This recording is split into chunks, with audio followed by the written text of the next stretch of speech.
चला तर आज आपण बनवणार आहोत व्हेजिटेबल पुलाव। तर त्यासाठी कुकरमध्ये 2 चमचे तेल गरम करून घेतलेलं आहे। त्यामध्ये चिमूटभर मोहरी, अर्धा चमचा जिरे आणि एक तमालपत्र आणि खडे मसाल्यांमध्ये स्टार फूल, लवंग, काळी विलायची आणि हिरवी विलायची घातलेली आहे। त्यानंतर चिमूटभर हिंग आपल्याला इथे मस्त भाजून घ्यायची आहे।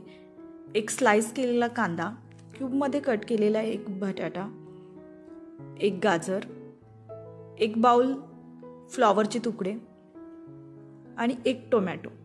त्यानंतर 3 ते 4 हिरव्या स्लाइस केलेल्या मिरच्या इथे मी घेतलेल्या आहेत। आता हे सर्व आपल्याला 1-2 मिनिटं मस्त भाजून घ्यायचं आहे। आता हे भाजून झालं, चिमूटभर हळद, 1 चमचा लाल तिखट,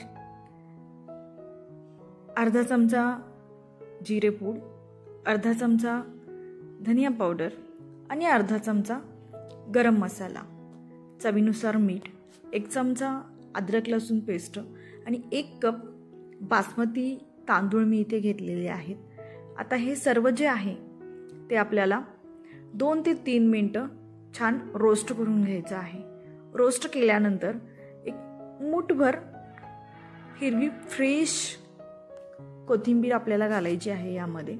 त्यानंतर जेवढं आपण तांदूळ घेतलेलं होतं तर त्याच्या डबल आपल्याला इथे पाणी वापरायचं आहे। तर तांदूळ कधीही शिजवताना पाण्याचं प्रमाण खूप महत्त्वाचं असतं।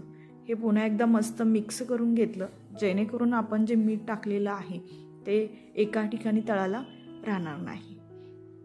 छान मिक्स झालं की आपल्याला कुकरचं जे झाकण आहे ते झाकण कव्हर करून कुकरची शिट्टी लावायची आहे।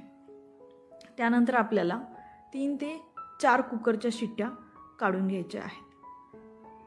4 कुकरच्या शिट्ट्या काढून घेतल्यानंतर आपल्याला कुकर 20 ते 25 मिनिटं थंड करायचं आहे। कुकरमध्ये काही हवा असेल तर ती काढून घ्यायची आहे। त्यानंतर डिप्रेशराईज झाल्यानंतर कुकरचं झाकण काढून तुम्ही पाहू शकताय, मस्त असा आपला व्हेजिटेबल पुलाव तयार आहे।